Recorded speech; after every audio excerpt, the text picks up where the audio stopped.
di mana makna tasbih adalah at-taqdis, mensucikan Allah dari segala kekurangan, membersihkan Allah dari segala kesalahan gitu. Maka kemarin saya contohkan kenapa dalam sholat ketika imam lupa dalam gerakan, maka makmum yang laki-laki mengingatkannya dengan subhanallah, bukan takbir, bukan tahmid atau yang lainnya, tapi tasbih gitu. Karena yang tidak akan mungkin salah hanyalah Allah. Yang tidak akan pernah lupa adalah Allah. Jadi ukhuwah paling tinggi itu apa itu? Isar, mementingkan orang lain. Itu orang Ansor. Jadi Allah sebutkan sifat orang Ansor itu isar, mementingkan orang lain dibanding dirinya sendiri.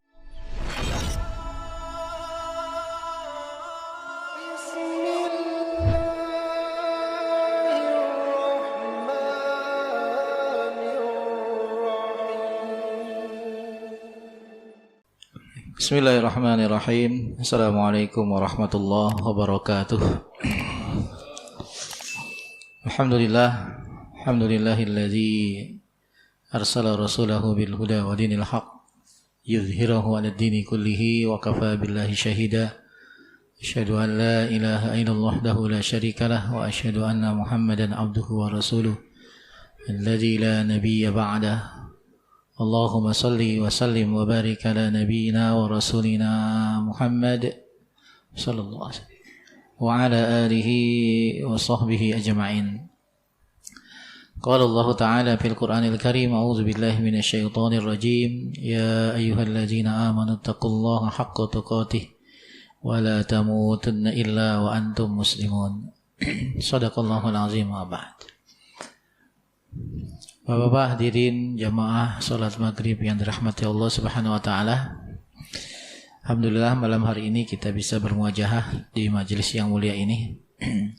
Semoga Allah terus memberikan keimanan dan keistiqomahan pada kita untuk selalu mudah melakukan kebaikan-kebaikan.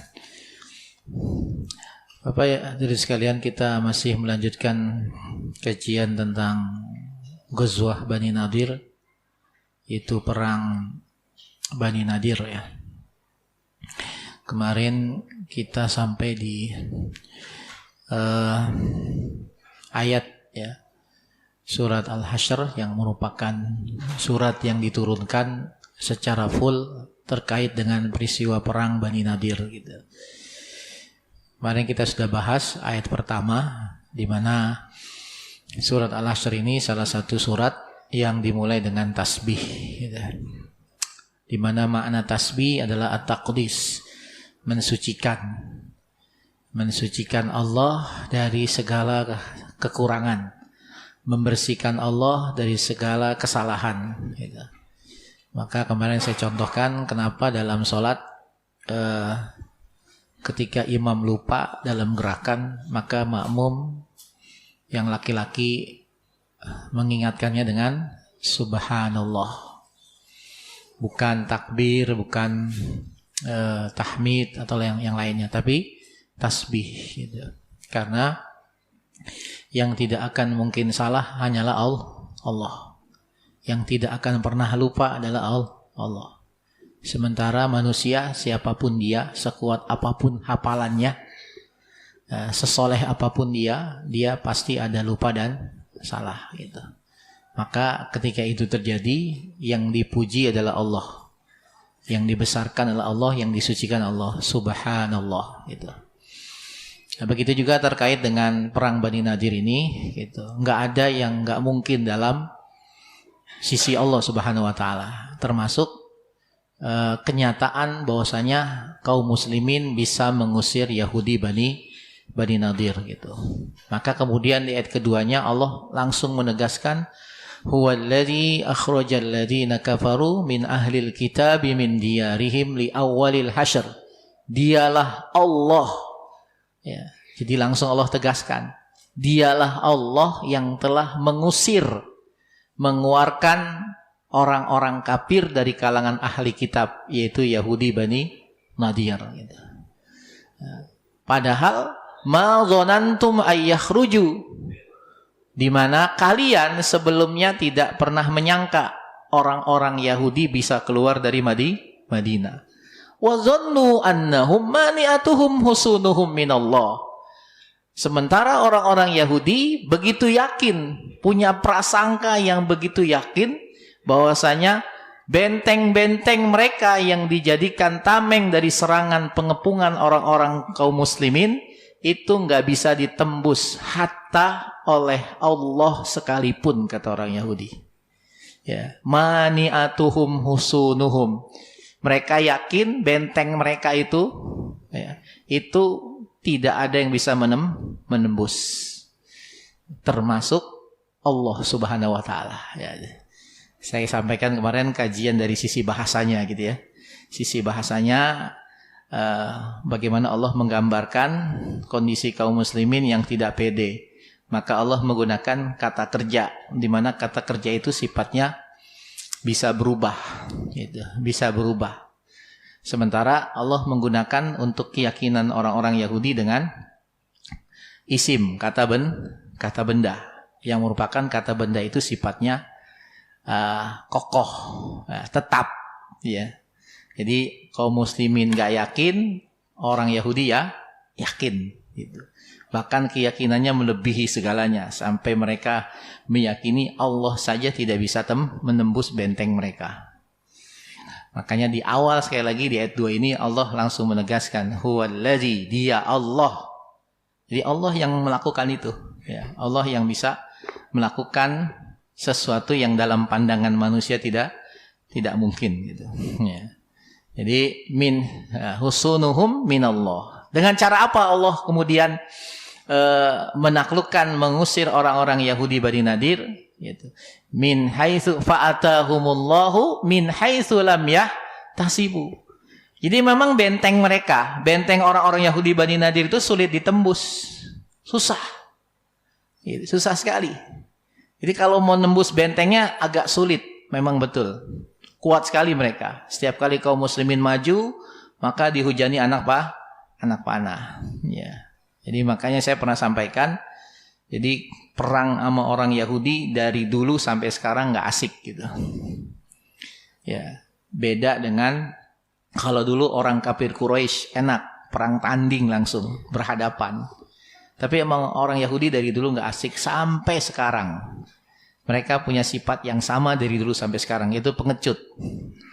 Ya, seperti yang sekarang juga terjadi di Palestina gitu.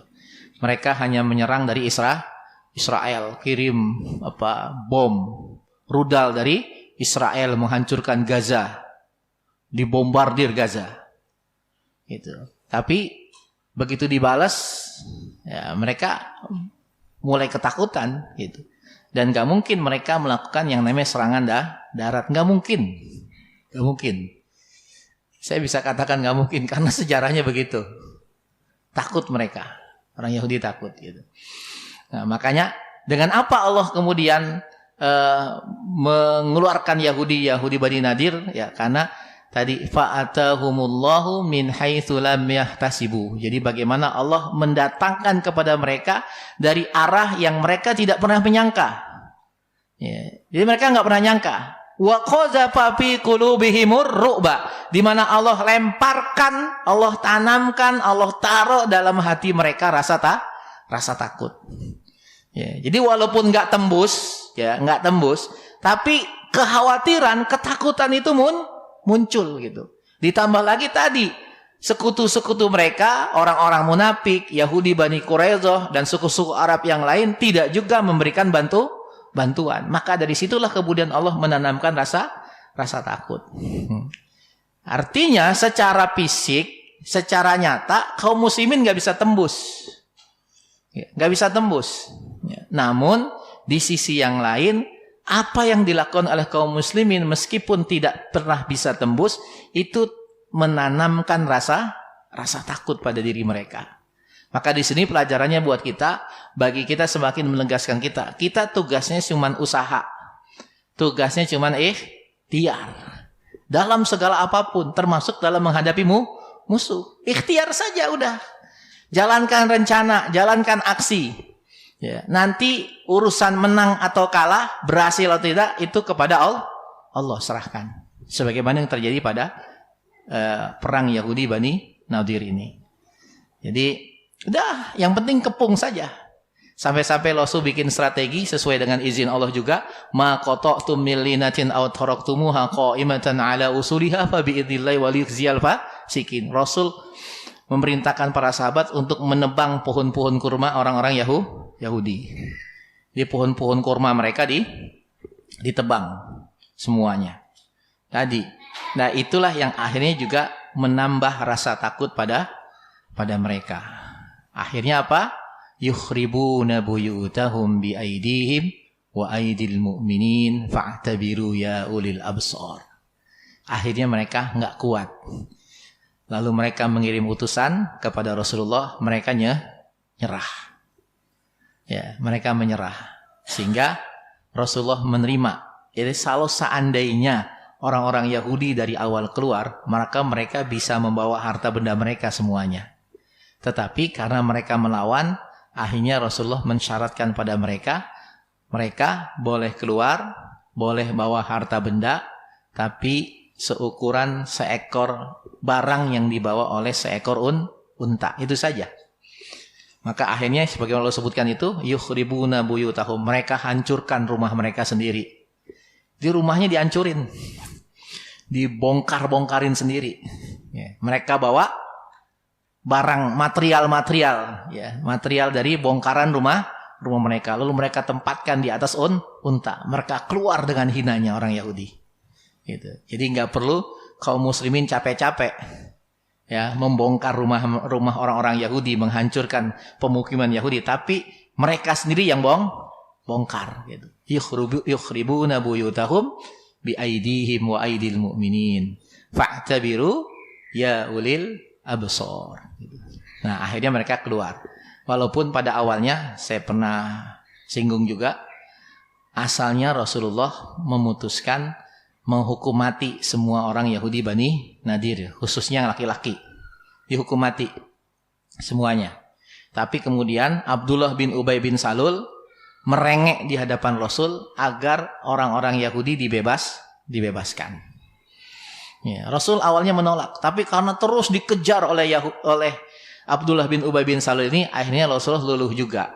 Maka Rasul tadi memutuskan pada akhirnya mereka tidak dieksekusi mati, tapi dengan syarat mereka keluar hanya membawa barang sesuai yang dimuat oleh satu ekor unta. Nah, dari situ kita semakin juga mendapat pelajaran bagaimana karakter orang-orang munafik. Jadi ketika orang kaum muslimin yang ditimpa kesusahan, mereka senang.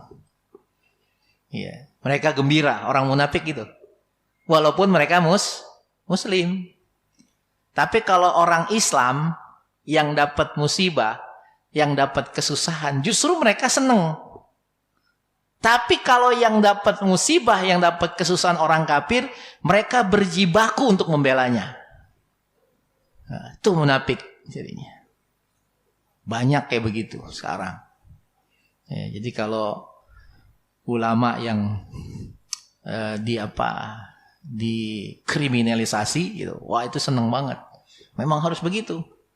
Gitu. Giliran yang lain saja, orang kafir dibela, ya dimaafin lah, gitu nah.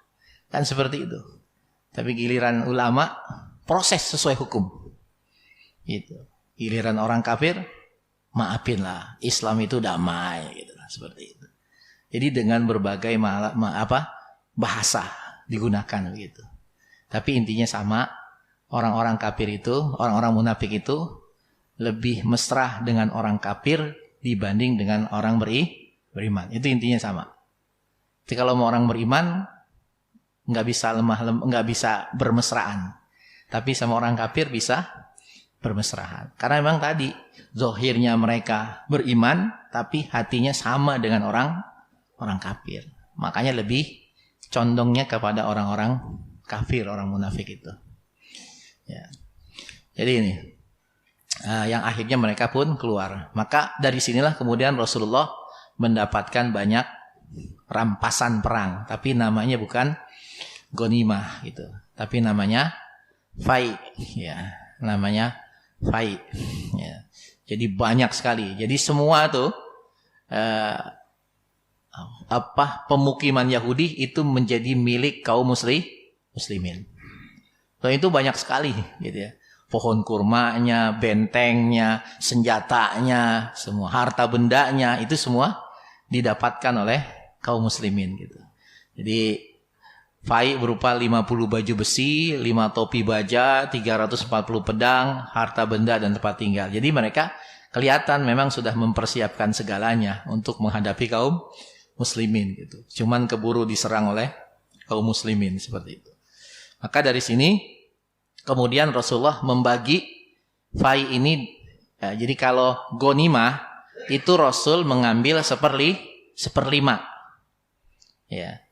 Sementara kalau fai Rasulullah semuanya diserahkan kepada Rasulullah. Bedanya gitu. Apa bedanya ghanimah dengan fai? Ghanimah itu harus jalan perang. Jadi harta yang diambil dari orang kafir melalui pertempuran, perang.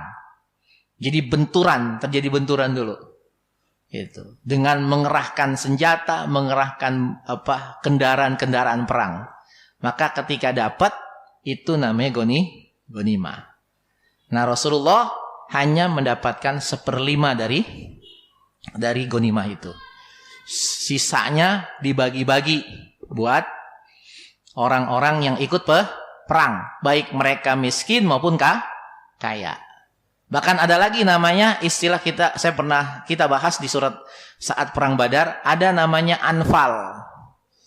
Apa itu anfal? Sama sebenarnya dengan ghanimah, tapi anfal itu bagian buat orang-orang tertentu.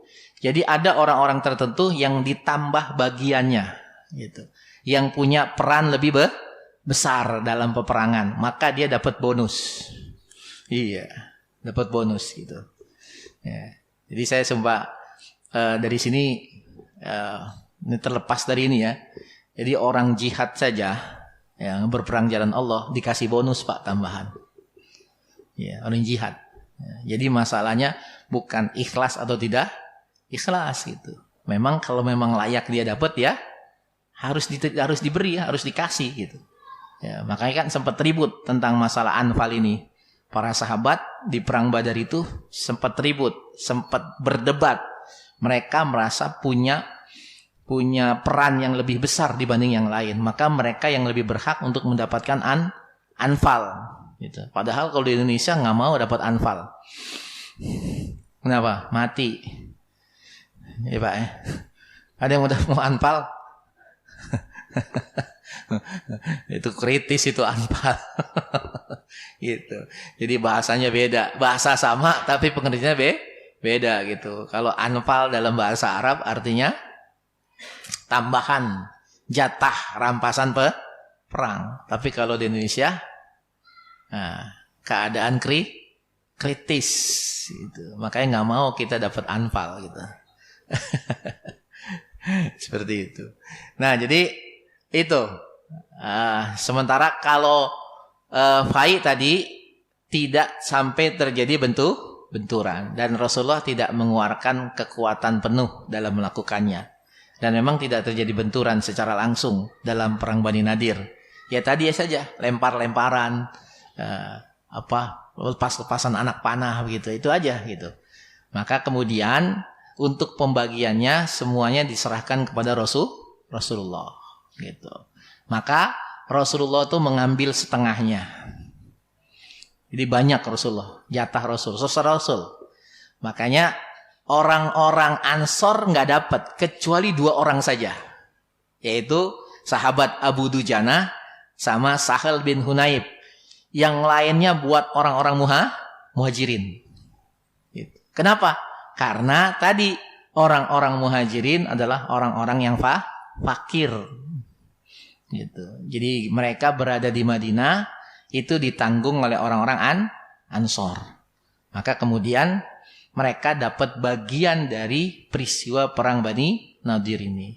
Orang-orang Ansor enggak. Cuma 2. Kenapa dapat? Karena ini yang paling miskin di antara yang ada.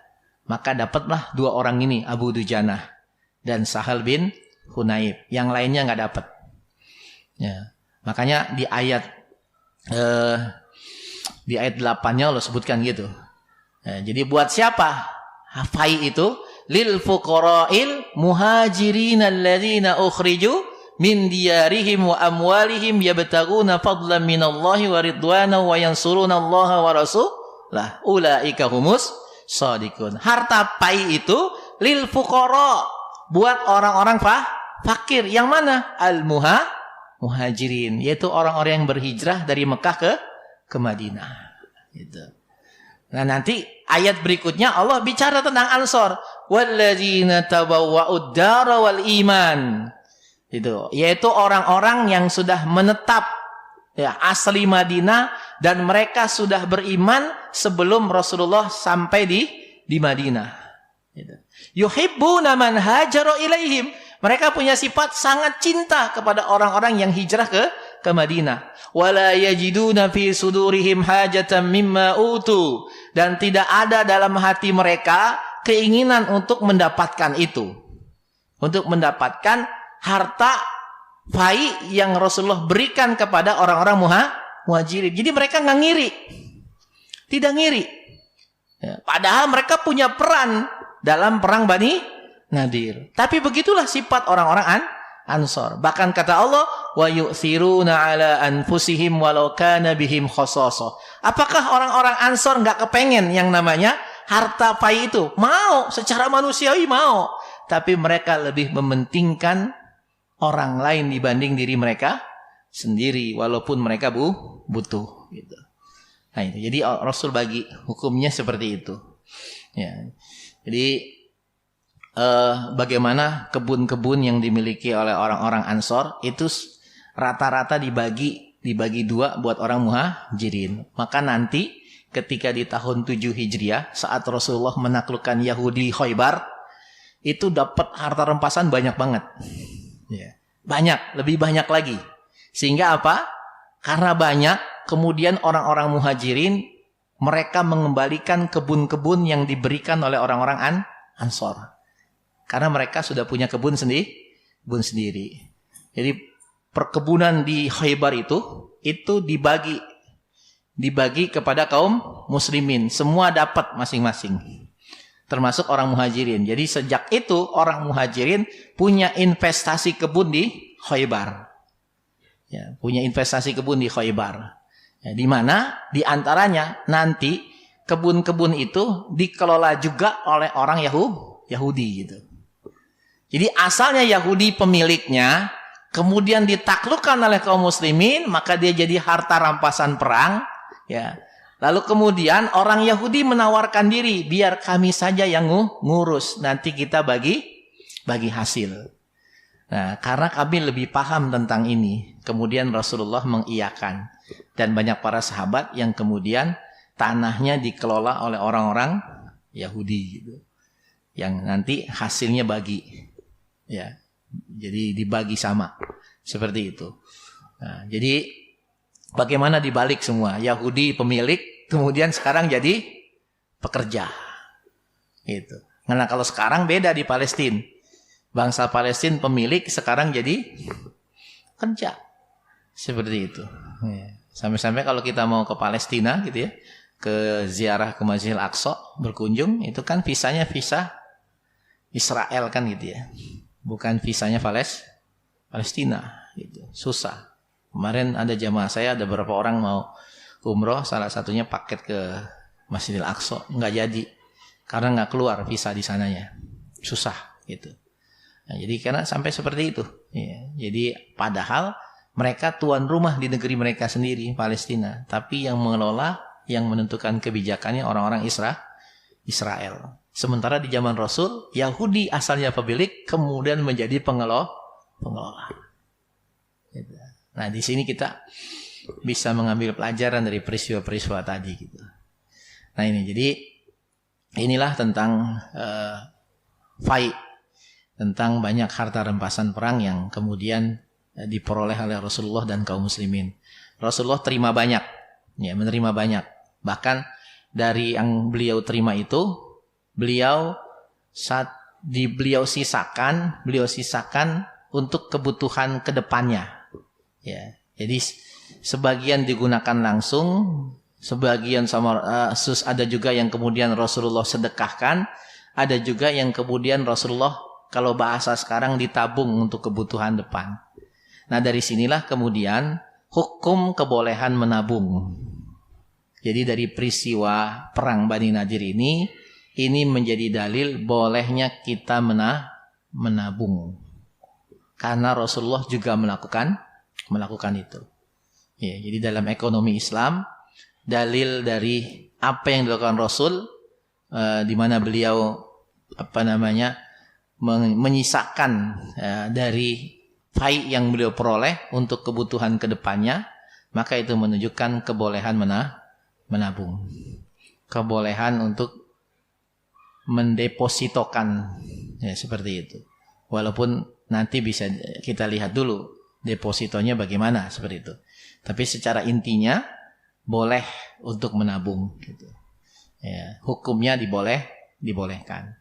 Walaupun kita harus siap dengan pertanggungjawabannya nanti di akhirat, gitu ya. Gitu. Jadi tujuannya apa? Oh, ini untuk kebutuhan nanti anak saya, gitu.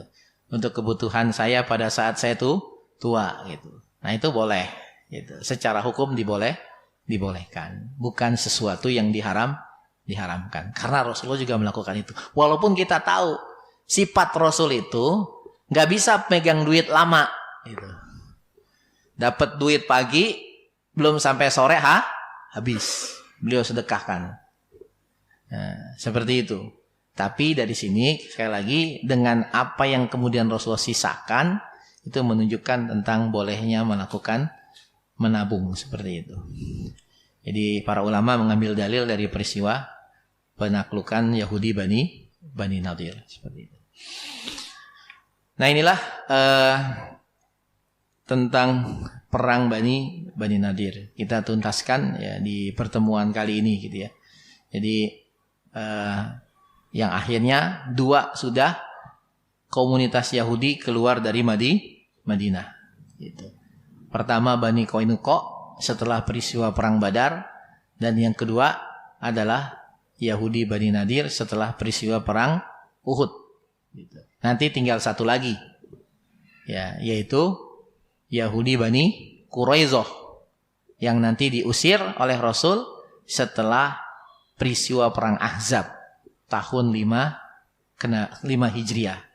Ini tahun 3 menuju 4, ya. Ya, jadi awal tahun 4, perang Uhud tahun 3 Hijriah, perang Bani Nadir tahun 4 Hijriah.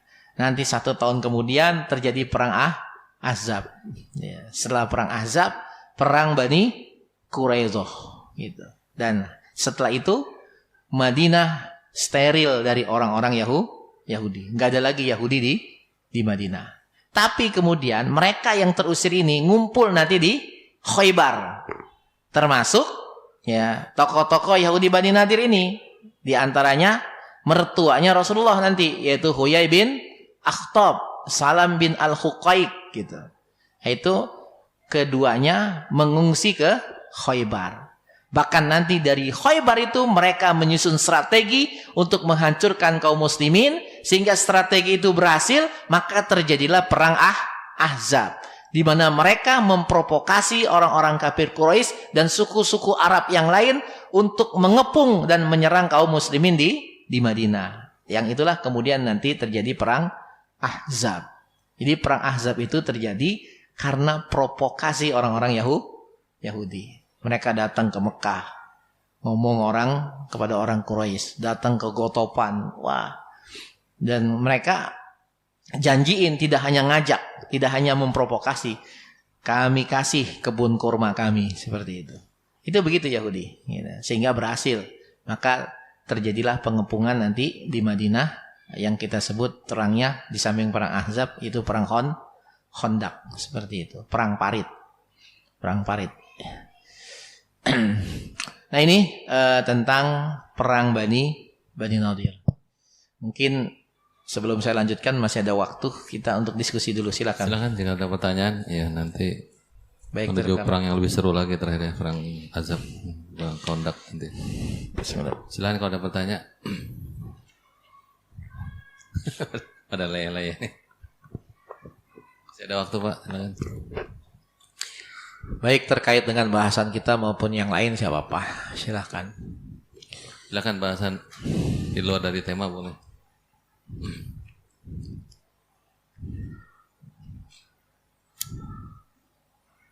Nggak ada ya?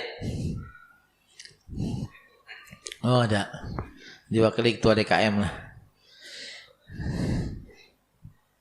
Baik Ustadz, kalau dulu mengenai yang tadi penjelasan Ghanimah Ustadz, kalau misalkan sekarang negara kita berperang gitu, kira-kira dasar hukum untuk kan dulu pernah kita menjajah Timor Leste segala macam, kira-kira itu bagaimana Ustadz?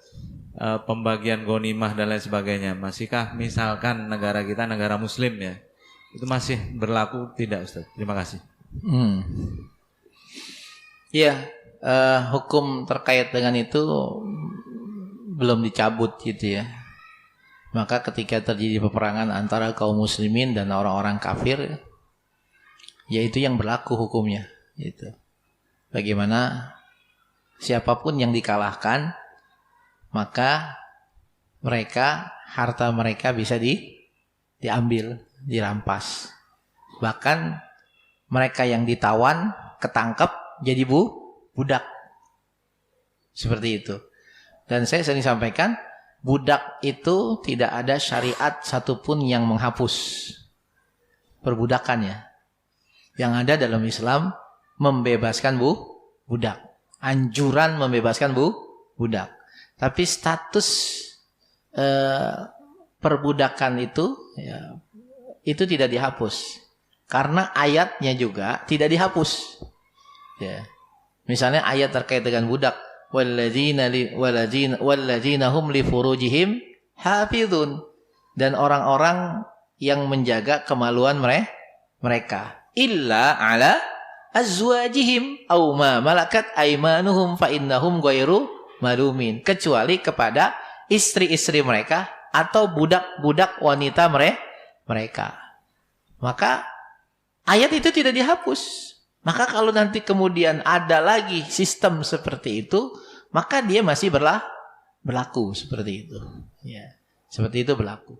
Cuman kalau sekarang ya kita diatur oleh hukum internasional. Iya, seperti itu. Ya, tapi hikmahnya mungkin ya, saya juga belum ada pendapat para ulama atau dalil apa enggak gitu. Kenapa kemudian syariat tentang perbudakan itu tidak secara ini dihapus dalam Islam gitu. Karena kan kita ketahui juga nanti di akhir zaman kita akan kembali kepada masa seperti dulu. Ya, jadi masa ya bahasa primitif tradisional gitu. Ya balik lagi. Jadi perangnya sama seperti dulu, nggak pakai senjata otomatis, nggak pakai senapan, nggak pakai bom, nggak pakai rudal. Sama seperti dulu di masa Rasul, pakai pedang, perang tanding. Ya, pedang dan perang tanding gitu. Nah, bisa jadi ketika itu terjadi, maka hal itu hikmahnya kenapa tidak dihapus seperti itu. Nah, jadi secara hukum tidak dihapus, tapi kita terikat dengan hukum internasional. Termasuk tadi hal misalnya kita mengalahkan perang dengan sebuah negara lalu kalah gitu. Nah, itu ada hukumnya sendiri gitu. Nah, jadi itu yang kemudian berlaku seperti itu. Wallahu a'lam bishawab. Baik, ada lagi Pak. Saya cuma mungkin mau nanya ini masalah bagaimana begitu keikhlasan kaum Ansor ya terhadap kaum yang hijrah muhajirin itu. Biasanya kalau dalam kondisi sekarang dan mungkin kita dari sekarang, orang pribumi itu biasanya suka nggak nerima datang pendatang, itu secara zohirnya begitu. Ya, tapi ini luar biasanya kok bagaimana bisa seperti itu ya, kaum Ansor bisa menerima muhajirin dengan begitu, bahkan sampai dibagikan sebagian hartanya untuk mereka. Itu ada sejarah apa gitu Tat yang bisa Iya. Jadi memang karakter orang-orang Madinah berbeda dengan orang-orang Mekah gitu. Ya, maka kemudian itulah yang salah satu hikmahnya kenapa Madinah kemudian menjadi tujuan atau tempat hijrahnya Rasulullah. Dan itu sudah dibuktikan dari awal. Betapa orang-orang Madinah begitu mudah menerima kebenaran. Dalam hal ini Islam. Terlebih lagi ketika mereka sudah Islam. Lebih mudah lagi mereka menerima syariat Islam. Termasuk dalam hal ini, ya, itu strategi Rasul kan dari awal. Begitu Rasul sudah di Madinah berkumpul antara Muhajirin dan Ansor, maka tidak dibiarkan begitu saja Rasul untuk lebih menguatkan bagaimana kemudian di al-mu'akhah, persaudaraan, di mana masing-masing punya tanggung jawab. Itu Rasul strateginya begitu. Kalau cuman udah pokoknya kebutuhan orang-orang Muhajirin kalian tanggung. Itu tanggung jawabnya nanti kurang. Maka perlu dikhususkan lagi. 1 sama 1 dipersaudarakan. Gitu. Muhajirin 1, Ansor 1. Kan ketika itu dikumpulkan di rumah Anas bin Malik. Ada 90 orang. 45 Muhajirin, 45 Ansor. Dipasangin tuh satu-satu. Ya, agar benar-benar punya tanggung jawab. Dan itu diterima luar biasa oleh orang-orang Ansor seperti itu. Maka kemudian Allah menyebutkan tadi di surat Al-Hasyr tentang sifat-sifat orang Ansor ayat 9. Walladzina tabawwa'ud dara wal imana min qablihim yuhibbuna man hajara ilaihim. Di mana mereka mencintai orang-orang yang hijrah ke tempat mereka. Ini sifat khusus orang Ansor. Ya, tidak semua orang bisa gitu melakukan itu. Wala yajiduna fi sudurihim gitu. Jadi memang karakter dasarnya walaupun mereka sebelumnya suka perang. Itu kan perang antar suku kan, Aus dan Khazraj. Tapi begitu ditawari kebenaran, mereka terima. Begitu mereka sudah terima, maka mereka totalitas tuh, benar-benar masuk Islamnya benar-benar totalitas, tidak setengah-setengah. Termasuk ketika mereka menolong saudara mereka gitu. Jadi memang dan Allah banyak memuji sifat orang Ansor. Ya. Wa may yuqashuha nafsihi. Nah, salah satunya lagi sifat orang Ansor, memang mereka bukan orang yang pelit. Bukan orang yang pelit. Dan Allah jaga. Jadi ternyata orang bisa enggak pelit itu karena dijaga sama Allah dari pelit. Gitu. Jadi kalau orang pelit, kan banyak orang kaya pelit juga. Gitu.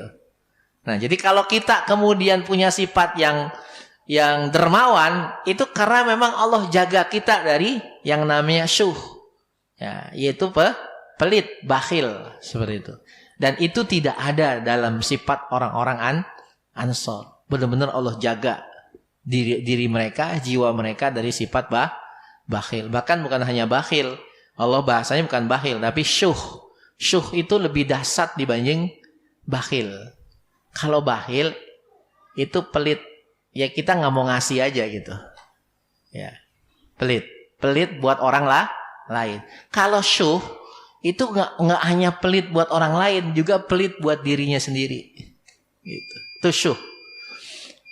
Mau beli apa nih? Sampai mau beli jajanan yang murah kayak apapun mikir terus gitu. Wah jangan deh, mahal kayak gitu. Padahal itu jajanan terjangkau jangan. Kenapa? Dia punya sifat syuh. Kalau buat dirinya saja pelit, bagaimana buat orang lain? Maka Nabi mengatakan ittaqus syuh, takutlah kamu kepada sifat syuh. Karena sesungguhnya dia sifat yang menghancurkan orang-orang sebelum kalian, seperti itu. Nah, itu tidak ada dalam sifat orang Ansor, makanya mereka bisa melakukan itu sampai pada tarapan yang ukhuwah. Jadi ukhuwah paling tinggi itu apa itu? Isar, mementingkan orang lain. Itu orang Ansor. Jadi Allah sebutkan sifat orang Ansor itu isar, mementingkan orang lain dibanding dirinya sendiri. Apakah mereka nggak butuh? Butuh. tapi mereka lebih mendahulukan saudara mereka sendiri. Nah ini yang susah, isar. Isar itu tingkatan uhwah paling tinggi. Ya, paling rendah itu tingkatan uhwah salamatus sodr. Lapang dada. Nah, itu paling rendah. Jadi kalau kita sama saudara kita saja nggak lapang dada, bagaimana mau bisa isar? Nggak mungkin gitu. Dimulai dari situ. Wallahu a'lam bishawab. Baik, sudah masuk waktu. Masuk ya. Baik, terima kasih Pak Ustadz atas tausiahnya. Mudah-mudahan ini bermanfaat bagi kita. Mari sama-sama kita tutup dengan doa kafatul majelis. Subhanaka Allahumma wa bihamdika asyhadu an la ilaha illa anta astaghfiruka wa atubu ilaik. Assalamualaikum warahmatullahi wabarakatuh.